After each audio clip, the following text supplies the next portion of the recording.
আর এবার তো আনন্দপুরের দিকে নজর দেওয়া যাক, কারণ নৈরাজ্যে স্বর্গ হয়ে উঠছে আনন্দপুর। কখনো অস্ত্র উদ্ধার হচ্ছে, কখনো সেখানে অপহরণ করে খুন করা হচ্ছে। আর এবার তো আনন্দপুরে খাল থেকে জোড়া দেহ উদ্ধার হয়েছে। হ্যাঁ, ঠিকই শুনছেন, ডুবুরি নামিয়ে গতকালই কিন্তু সেখানকার খাল থেকে উদ্ধার হয়েছে দুটি দেহ। এবং প্রাথমিক অনুমান পুলিশের যে স্কুটি শেখানোর সময় বচসা এবং তা থেকেই খুন। দেখো,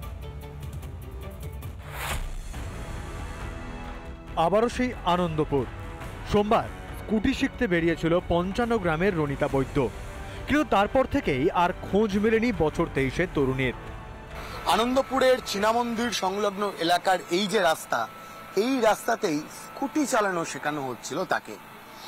আর তারপরেই যেটা স্থানীয়দের দাবি, যে যুবক স্কুটি চালানো শেখাচ্ছিল তার সঙ্গে মেয়েটির বচসা হয়।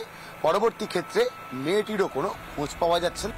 আনন্দপুর খালের পাশেই মেলে স্কুটার ও মোবাইল।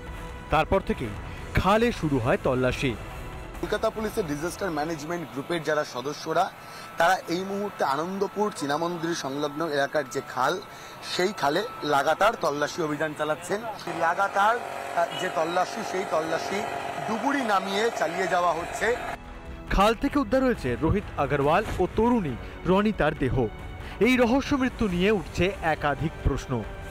স্কুটি শেখানোর অছিলায় খুনের ছক, সম্পর্কে টানাপোড়েনের জেরেই খুন, শ্বাসরোধ করে খালে ফেলে দেওয়া হয় দেহ, দুর্ঘটনাবশত খালে পড়ে গিয়ে ডুবে মৃত্যু, নিজে থেকেই খালে ঝাঁপ দেয় রোহিত।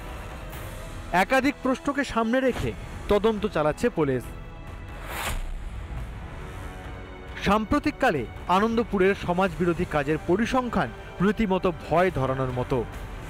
৮ই জুলাই খাল থেকে উদ্ধার প্রৌঢ়ের দেহ।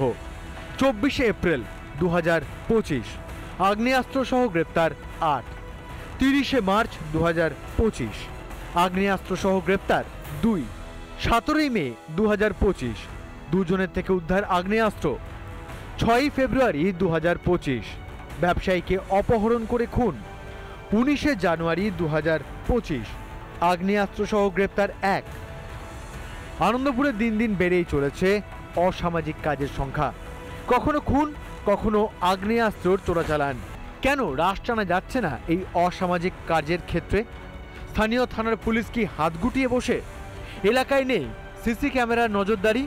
ভাস্কর বসুর রিপোর্ট, রিপাবলিক বাংলা। নানা ধরনের কন্টেন্ট দেখার জন্য লাইক করুন, শেয়ার করুন আমাদের ফেসবুক পেজ, সাবস্ক্রাইব করুন আমাদের ইউটিউব চ্যানেল। পাশাপাশি অন্যান্য ব্রেকিং নিউজের জন্য অবশ্যই চোখ রাখুন রিপাবলিক বাংলায়।